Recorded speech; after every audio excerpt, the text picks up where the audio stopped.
Good afternoon, Sean from Dubai. Good morning in New York. Thank you for making time to speak to us today. You are IUCN's chair on education and communication. That's correct. For the last 4 years, I've been the elected chair of one of 6 IUCN commissions. It's the commission that focuses on how people communicate nature, the behavior change associated with nature, and of course the education, a key element of getting people engaged, exciting, and activated for nature. Let me start by asking you about the scientific case for taking action. Where are we on biodiversity and species loss? What are we hearing from IPBES and from the scientific community? Well, we live at a really interesting time. Since Nagoya, when we set goals 10 years ago, we've progressed profoundly on our commitment to science-based targets. As a behavior change expert and a communication expert, I believe that science-based targets are useful in that they create maps, mental images, memes, which we can use to pursue and activate people. And we've come a long way. We have multiple strands of work to really try and define science-based targets for biodiversity. But a few comments. One is nature is infinitely more complicated than climate. Climate is a relatively simple phenomena to understand and to activate. Nature is very different. You have millions of species, you have ecosystems, you have a human relationship to all that. You cannot come up with the same type of science-based target that you can with climate, in that its complexity does not allow you to simplify the world to a single high-level achievable target. Now, there could be 2 or 3 layer targets below it. One target looking at species. We will not lose the 1 million species that IPBES warns us that we may lose. We'll set a target of reaching only 600,000. We could set sub-targets. So I think sometimes people have pushed hard for these science-based targets for biodiversity, but I warn the world that it's not easy. 2, I think we over-focus sometimes on what a science-based target is. And if we look at the climate change movement, 2 degrees Celsius, 1.5 to stay alive, if you look deeply, these are not actually science-based targets. There's no science that says we need exactly 2% or 1.5%. These are high-level, politically driven, movement-driven, stakeholder-driven, based on science, but there's no science that says it's exactly 2 or exactly 1.5. What they are is high-level mnemonic tools to focus and galvanize the community all in the same direction. So I like, as a communicator, I believe the science-based targets for nature must do what the science-based targets for climate did. They created the energy, they created the worry and excitement, but they also created an action plan to motivate the money, the political will, the aspirations of different stakeholder groups to do something. And that's what I hope this process in the run-up to the next CBD COP will give us.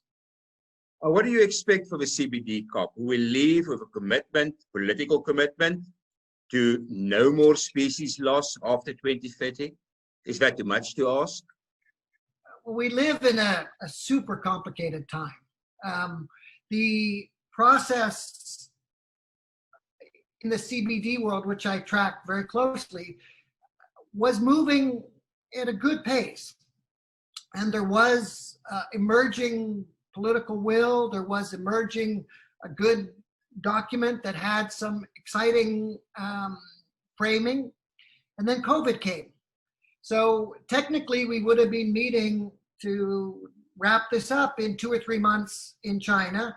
Now we're talking at least 6 months, maybe more, the upcoming negotiations that were supposed to happen at the SBSTA, the technical meetings in Montreal in 2 months in person, are unlikely now to happen in person. So I think the one thing that's happened is we're slower. This will not be, 2020 was supposed to be the year of biodiversity. No, 2020 is the year of COVID. I hope, though, that 2021 will be the year of biodiversity. And in fact, maybe we'll do it better. Maybe the extra time is valuable to create a stronger document. Maybe COVID reminds us of the importance of our biophysical world and the relationship that nature has with people, because we know that COVID was created out of an animal-human interface in a marketplace, a wet market. So we may be better equipped. I do worry that 2021 will also be the year of recovery. And what we have to do is not just build back better, the UN mantra, but build back greener, build back with nature, build back with biodiversity.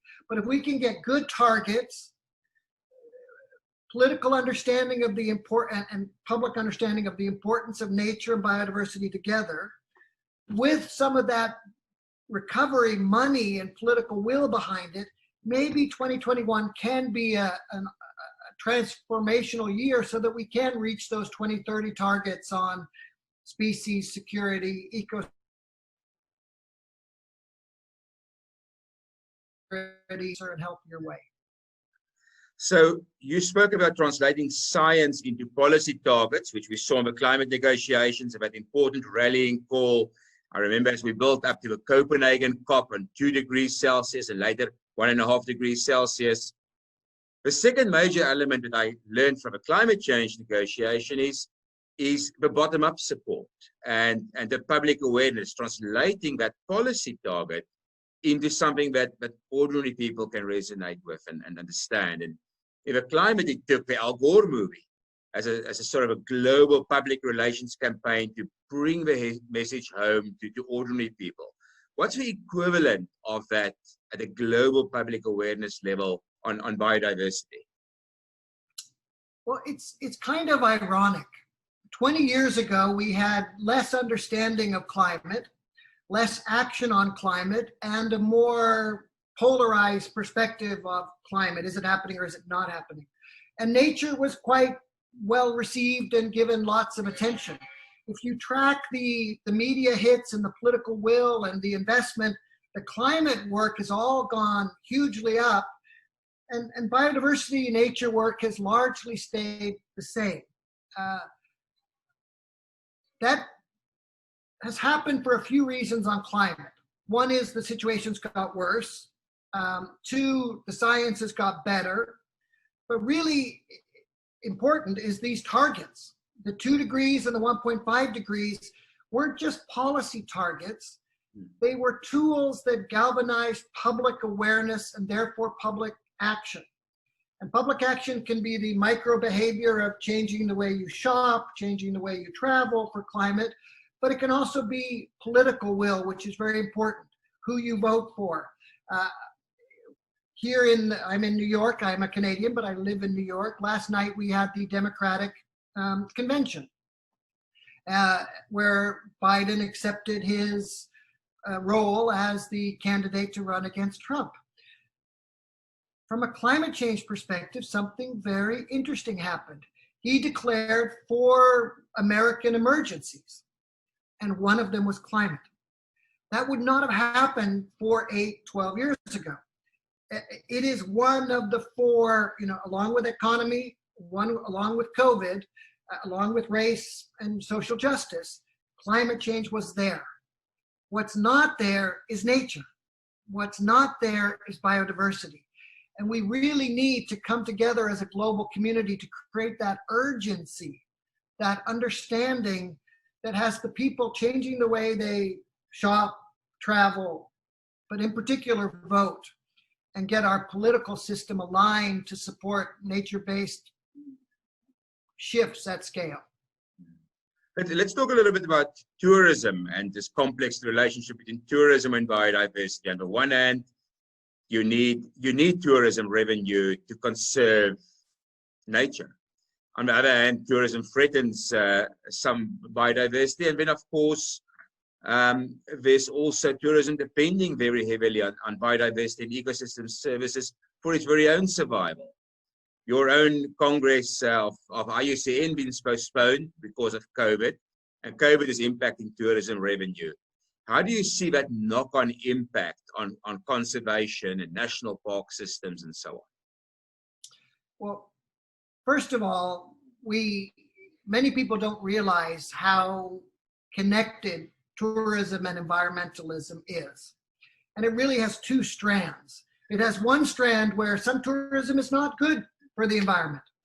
You know, we can go to places like Cancun where we can go scuba diving and we can see decades of not world-class scuba practice hurting the coral reefs and damaging them. And there's many cases around the world where tourism has not aided the environment. It excites me over the last 20 years, a shift in the public's perception on what a good tourist is. It never occurred to someone 20 years ago to leave no mark, to leave nothing behind, to not throw out garbage, to not touch the local species, to not damage that reef. 20 years ago, a tiny minority of people would even have reflected on this. And we've had a huge shift in consciousness where every single hotel you go to around the world has a little label in the bathroom that says, think about the water, think about the environment, think about the soap, think about what you're using. So I think there's been an incredible evolution in the emotional and responsible tourism sector, and tourists are better. Not all, but better. The other thing that I love is this bottom-up ecotourism, microtourism, green tourism movement we see around the world. If you wanted to go and stay in an eco lodge in Costa Rica 20 years ago, you had 5 or 6 options. Now you have 500 or 600 options. And I love that this bottom-up piece is happening for a couple of reasons. One is it's a huge educational component. It makes tourists think and it gives tourists options. So when you fly from New York to St. Lucia, you don't have to stay at a big hotel. You can stay at a beautiful eco lodge. And that increases the awareness and the opportunities for the tourists. But it also shares the economic benefits. At the end of the day, green tourism can only happen if local communities benefit from conserving biodiversity. And that marriage between biodiversity conservation and poverty reduction, community empowerment, has come so far. So I'm very optimistic. Now we're talking about targets though. So I'll just move quickly into targets. One of the things I see emerging in the new text is a deeper looking at production and consumption. And it's been one of the areas in the sustainable development world where we all focus, this is important, but almost no one does anything. Because the hardest thing to do is shift the way we produce and shift the way we consume. And tourism is all about production and consumption. When you're a tourist traveling, you are consuming something. And when you're providing local resources, you're producing an eco lodge. And there's a really much deeper commitment to looking at world's production and consumption. And I hope that will bleed into a deeper analysis of what that means for tourism. What are the tax incentives? What are the different mechanisms we can move to create a better tourism regime? And there's some strong indicators emerging that there may be a target around behavior change and production and consumption. As you say, it's a green services export if you do it right, and in particular so for developing countries, developing economies with pristine biodiversity assets, some of them in frontier markets that's still untouched. I mean, I'm very lucky to get to travel before COVID to 20, 30 countries a year. And so I've seen those exotic, beautiful lodges in Botswana, in Kenya, the small ecotourism locations of Laos and Madagascar and Fiji. They are beautiful and they give back. And that real win-win will happen when there is that connectivity. Now, of course, COVID has devastated that, and local communities are devastated around the world, the ones that were dependent on ecotourism. So I hope this Build Back Better builds back for those communities who suffered the most because tourists are not giving them the income that they have in the last 5-10 years. So maybe to conclude, I wanted to ask you about the hashtag Nature for All, the IUCN program to make that connection between people and nature. And it's one of those intangible values of nature for people, which you should also value in investment decisions and public policy. But maybe tell us a little bit more about how you make those connections. So Nature for All is an IUCN program. It has 400 plus institutional partners, from big international NGOs like World Wildlife Conservation Society, the Nature Conservancy, CI, to small micro NGOs in Latin America, Africa. And it really speaks to something that's often neglected in the biodiversity world and where tourism plays such a big part. And that's the fact that when we connect to nature, when we love nature, we do many things differently. So I'll use it, if I may, a tourism example. If you go traveling when you're young and your parents take you scuba diving and you see the world of St. Lucia underwater for the first time, it's a special moment. And it connects you to nature in a really profound way.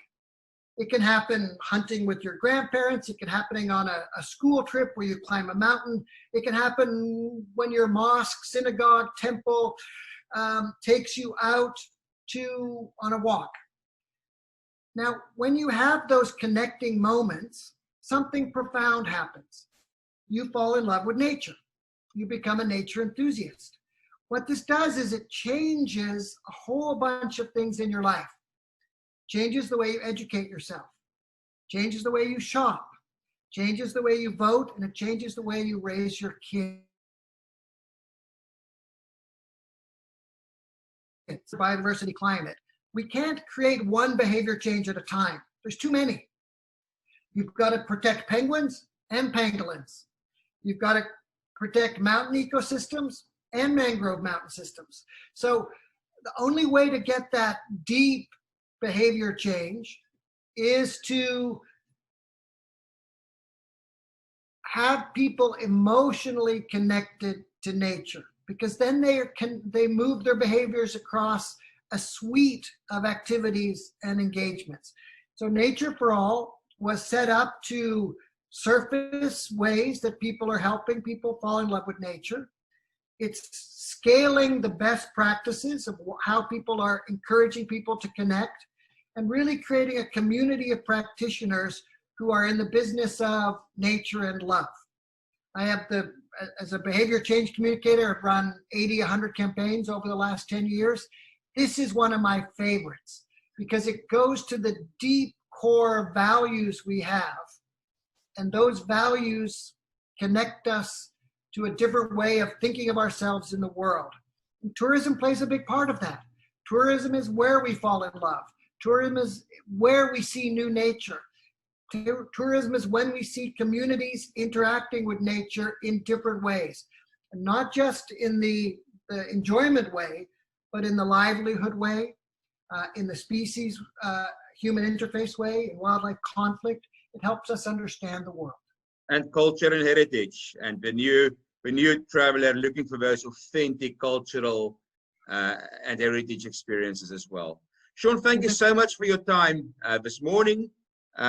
Really appreciate you sharing your insights, and good luck with all your work, from the multilateral negotiations to building the grassroots movement bottom up. Thank you. Thank you. I hope we get to meet at an Eco Lodge somewhere, sometime in the not too distant future. Thank you.